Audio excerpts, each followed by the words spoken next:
Good morning, good morning, good morning. Good morning, Nudelberg Daily Huddle. Good to see you. Doing it, brother. Fantastic morning. I'm fantastic. I don't know about you guys, but it's a Monday, Tuesday, Wednesday, Thursday. I don't care. It's another great day to get up and go get it. So I'm excited. Paul Rustin, first in the huddle, baby. Way to show up. Loyal member. Mark, did you make the intro to Justin? What do you want me to do? Not off of line. I did it obviously on. I got to figure out whether or not they connected. Paul, did you guys connect yesterday? Larry Long Jr., Scott Garber, good morning to everybody. Scott had a great post. LLJ Cool is in the house. Good morning, good morning, good morning. I want you to do a recipe book because your stuff on Instagram, what you're cooking, fantastic, man. Those egg rolls yesterday, air fried egg rolls, man. I dreamed about them. That's the next major purchase for the kitchen, I think, is an air fryer. I want an air fryer. They're just huge. I've heard air fryers. Yep. Paul Start me up, baby. Still pending. So, all right, I'll connect you guys through a message so that it's in there and you guys are talking. Let me take a note. Rennie in the house. Thank you for dropping off my gift. Got a nice box delivered from Gus. That's awesome. He's playing the branding tool, so I got a hat and I got a shirt. Morning, Sal. Awesome. Good morning, Yvonne. Ooh. I mean, when you listen to this, is it impossible not to get going? Yeah, you got to. I mean, the words in the song are "Start Me Up," which is another song that takes me back to Miami Arena. Like I remember being in Miami Arena, Heat games, that being played in the pregame and stuff. Like, here's a question for you. Speaking of the Miami Arena, favorite Heat, Panthers, or concerts? Heat, no doubt. Yeah, Heat. Really? I mean, I would immediately go to like the old Heat Knicks series. Like, are you kidding? Like, John Starks coming in. Allen Houston, Latrell Sprewell, like that started to merge into the new American Airlines Arena. But that era of basketball down here, and I love the Miami Arena. I mean, it was a dumb. So David Allen is out on his run, and on his Apple Watch, the Daily Huddle popped up, man. Way to go, brother. Way to go. Love it, love it, love it. All right, we're 8:02. That's enough of the music, but it's certainly a cool way to get started. I got tons of content today. Tomorrow is the day takeover. So he drives the content. Good morning, Melody. Good morning, Denise, John. Great to see everybody. So I got a couple of, what's happening during the day, and I see people actually taking the content and repurposing it. That's why I do it. I do the research. On this day, in 1922, the American Football Association changed its name to the NFL. See, things change, man. Wow. So they merged, right? Too. Well, that was after the merge. That was later on. Okay, gotcha. Yeah, so they changed. Got it. Okay. Hold on. What was it? I think I have another one here. Yes. 1896, Booker T. Washington becomes the first African-American to receive an honorary MA degree from Harvard University. So this will go up for debate, but for all of my high school football fans, Booker T. Washington High School in Miami is one of the perennial powerhouses in football. And Tim Ice Harris is the legendary coach that built that program. Ice has sons that have gone on to play all over the NFL, all over college, and have gone on to coaching. Tim Ice Harris, shout out to a legend in Miami high school football. Very cool. So the Booker T legend lives on. Here's a good one that'll bring up a really good conversation. 1964, the Federal Trade Commission announced that the following year, cigarette makers must include warning labels that the effects of smoking were harmful. So things change. So I don't know if you watched the news yesterday, because I don't normally do that, but it was all over Twitter, it was all over social media about wearing a mask, okay? Palm Beach is not happy about wearing a mask. Things change. Jake was brilliant. He brought this up. He goes, listen, at some point, people were not wearing seatbelts. They changed the rule. You get fined if you're not wearing a seatbelt. Put on a fucking mask. Save us all, will you please? You know what? You can have fun with the mask. It becomes a fashion item, just like my pocket square, just like the shoes. Just make it fun and enjoy it. Be safe. Come on, people. The numbers are rising because people are being stupid. Von Dugan, I love Von Dugan, the restaurateur of the year. I love him. He's saying, listen, man, if you want to come and get rowdy in my restaurant, don't bother. Stay home and order delivery, dudes. Is what he said. Gotta stay in business, and you gotta abide by the rules to stay in business. So wear a mask. So don't sit at the bar. We got great feedback yesterday from the conversation about Simon Sinek. He is so great. And so he's a thought leader. He's not a thought leader to prove it to you. He's a thought leader in his own mind. He has his own opinions, and he's willing to stand up on a stage and share it. So I want to share with you another guy who does something very similar. He's been doing it a long time. He's very well spoken, very well written. Oh, by the way, he happens to be a bald guy, of course. His name is Seth Godin, Godin. If you are not following him, do it. He has a couple of great books. He is well known for his opinion on internet marketing and things of that nature. So I get an email every day. Mark, I think you get the same email. Yep. Yeah, right to the inbox. Sometimes he puts like a couple paragraphs together and it's long written. Sometimes it's 4 sentences and it's just great thought-provoking ideas, especially coming from a marketing perspective. So keeping on the theme of thought leadership, I pulled 4 of my favorites, but I have an archive of these that I go back to randomly, just hit on it, go into the library and say, instead of watching Netflix, I'm going to review some of the Seth stuff, because it just is that thing that sparks creativity. So let's get into a conversation about some of our favorites, because you and I have already talked about it. You got him. This one.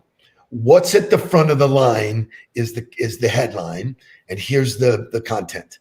A study of behavior at breakfast buffets. You guys do remember what a breakfast buffet is. That'll probably be archived and we'll never see buffets again. But a study of behavior at breakfast buffets showed that the first item in the buffet was taken 75% of the time, even when the order of the items was reversed. So what does that tell you, Mark?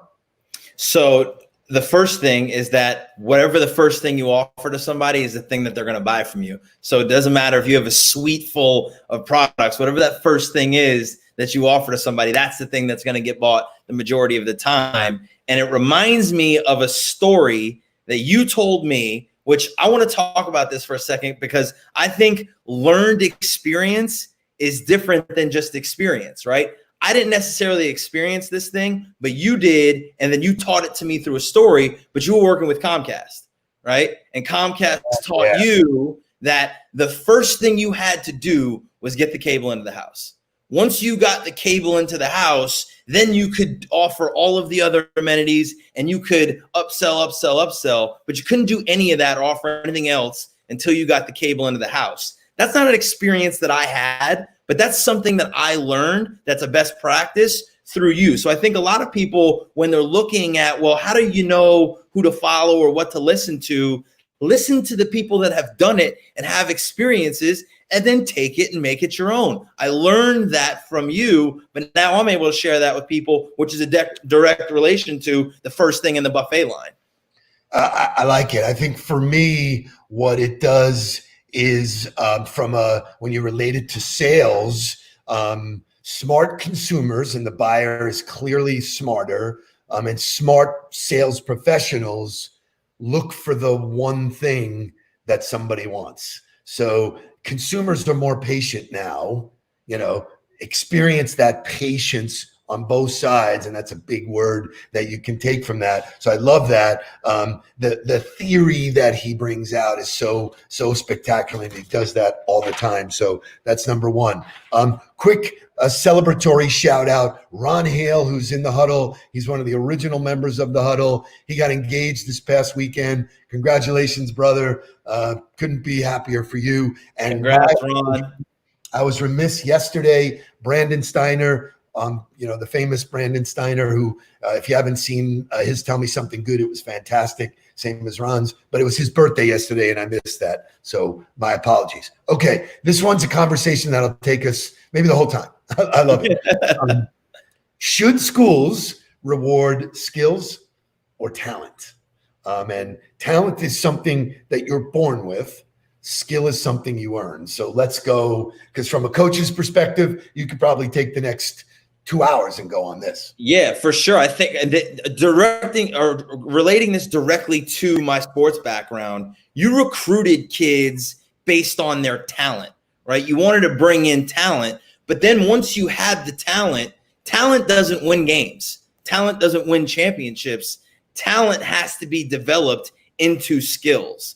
And so to me, when you're talking about developing kids, you have to recognize talent in kids and then figure out how to hone their skills to marry and move to the forefront of their talent. So I think the talent should come from the skills that they do. So I, as a special teams coordinator, for those of you who don't understand football, special teams doesn't ever have starters on it. You're not taking the starting wide receiver and the starting defensive back and playing them on all phases of special teams. Maybe you play them on one, maybe. Most of the special teams are comprised of the guys who are the second string, the backup to the starters, or the third string, the guys that are just barely making the bus because they've got that single role that keeps them on the bus and traveling with the team. So they're not as skilled, they're not as talented as the other guys on the team, but you can develop their skills to be really sharp and build a culture around those guys that they own that job and they're really great at what they're supposed to do. And that's how we had a lot of success, was I took guys that were maybe not as talented, but developed unbelievable skills in what we did, and we beat people that way. Jake is insane. He goes, unless you're Ohio State. Correct. Yeah. Unless you're Ohio State and you can get away with whatever you want. Right. So relating it to the sales world, and for me, this was true. If somebody came into my sales world, or working with me, or I was working with them, together, if they hit a home run the first day, first week, they went out, they had something pent up from their old job or whatever, they came in and wow, the rest of the sales team would be enamored. Oh my God, this guy's a rock star. This woman's unbelievable. She's going to be incredible. And I would go, okay, great. Give me 90 days.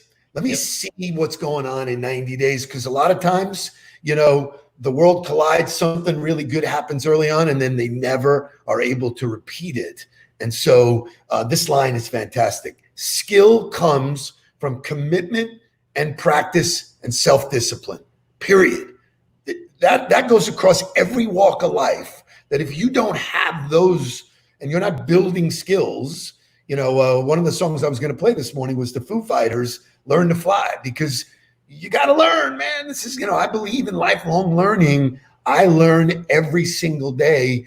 You and I went through an exercise yesterday, which was totally foreign to me, but somebody wanted us to do something. We sort of went through it, and it'll impact the rest of my career, but it was certainly cool. So the skill of earning skills really becomes an advantage. And I think, when you really zero in on that, it really does have an impact. Leaders talk about developing real skills instead of people who have just raw talent. And you've seen kids that come in with raw talent, don't do the work, and they fail. Well, especially when you're at the levels of Alabama, Florida State, Florida, those programs are bringing in such high level of skill, which is the same as the NFL. The average career in the NFL is 3 years. You got to understand that. Like the average lifespan for an NFL player is 3 years. That means that there are guys coming in on a yearly basis that are just as talented as you, that if they become more hungry than you and develop better skills and are able to fit into more roles, they're going to last longer than you because of that. And so for me, as leadership, right, it's not your job to just identify talent and say, okay, talent goes to the front of the bus, have a great time. And there's actually, Jake brought up Ohio State. That is Urban Meyer's philosophy. Take great talent, move them to the front of the bus, get as much as you can out of them, not necessarily develop them. If you look at the guys that Urban Meyer produced, they didn't necessarily have great NFL careers because they never developed skills. They relied on their talent to be better than everybody else. And while that lasted for a short time at each of Urban's stints, he never created a program such as Alabama, such as Clemson, that had perennial power year after year. So as a leader in an organization, if you've got great talent, awesome. You got a leg up on everybody else. But if you're not developing the skills of those talented people, it's not going to last. You're going to get some short, easy wins in the short run, but eventually it's going to fade. And somebody who's building culture around skills is going to surpass you. When I get in and, I start doing some of my work with, clients and their sales staff, sometimes my recommendation is to fire the biggest producer. And they look at me and they go, "Are you out of your mind?" I said, "You got one guy who's trying to be an island or gal, right? Disrupting the entire process, disrupting the culture, making it so that nobody else can grow. And you know what? They're the reason why you're stuck. You got one overperformer who it's all about them instead of everybody growing and learning. And when you do that and you allow people to really have the attitude and the passion to all get better together, there's examples and examples and examples. But coach of Michigan, Harbaugh. 1 year, San Francisco 49ers, Mike Singletary's coaching them. They go 3-13. He gets fired. Harbaugh comes in, new mindset, says, "Hey, listen, everybody's could be cut, but I'm going to stick with you guys and give you a chance to learn a new process." That same team, 13-3. So. And that's the great part about being in the NFL is that everybody's talented. Right? Like it's the margin for error is so small that's where you really see coaching process and attention to detail, accountability, culture, all of that comes together. That's how you get, the Patriots. Look, like you have an unbelievable leader who's a producer in Tom Brady, but Tom Brady doesn't make it about Tom Brady on a daily basis. He makes it about everybody else meeting his level of expectation, which you learned from Michael Jordan in the Last Dance thing. It was about everybody meeting his level of competition every single day, which developed a culture. And you're either willing to take part in that culture or you're not. It's okay to push people out of their comfort zone in business, in sports. I don't care what it is. You set the standard that you're willing to accept, and then you got to live with it. And we talked about it. You got to lay in the bed that you made, right? So if you're a leader of an organization, whatever's happening is your fault. It's your responsibility. You own it, man. I love it. So, am I the only one who's interested to see how the Patriots do without Tom Brady? 100%. Maybe Brady's time had come and it was time to move him on and see what the system produces. So totally into that. I'm going to shift gears to another saying from Seth. That's a good idea. So for many years, our agency was a creative agency. We would come up with the idea and we'd sit in our war room, which was big things. And we'd come up with a big idea. And when that would happen, you would see everybody go, "All right, we got it." Good idea, And I had to push people to say, "Okay, write that on the board." And we would write all over the walls. We had glass walls and we'd write on the walls. And then we'd leave and then come back the next day and start off the work from that kernel of an idea. And so what Seth brings up, which is such a great point, is that the idea is sometimes the easy part. It says, okay, got a good idea. Then what happens? Repeat the second question 100 times, because after every good idea, there are at least 100 steps of iteration, learning, adjustment, innovation, and effort. And so, like we would have interns that work for us, and we would welcome them to jump into the mix with us. They would come up with a kernel of an idea, and that kernel of an idea would wind up somewhere else, but it would take us down a track. So, I want you to think about the effort and investment in an idea, because all of you have the opportunity to create an idea for your business. You just have to work the idea. The idea by itself is useless. The best ideas are left at the implementation stage, because the implementation stage is the hardest part. And for those of you who didn't see my MGB conversation last week, shout out to Eric Corum, High Performance Mind. We've had a ton of crossover and work together in coaching, but he talks about when you're trying to get to a high performance mentality, all high performance is identifying the problem, unpacking the problem into each compartment, and then putting the compartments back together in a way that's synchronized to allow you to remove the problem and move past the problem. It's that simple, but nobody wants to take the time to unpack it, break it down, and put it back together, which is the exact same when you have a great idea. Once you have the great idea, now you've got to figure out all of the ways that you need to put it into action. So fantastic conversation. Unfortunately, we're at our hard stop, because we could keep going on and on and on.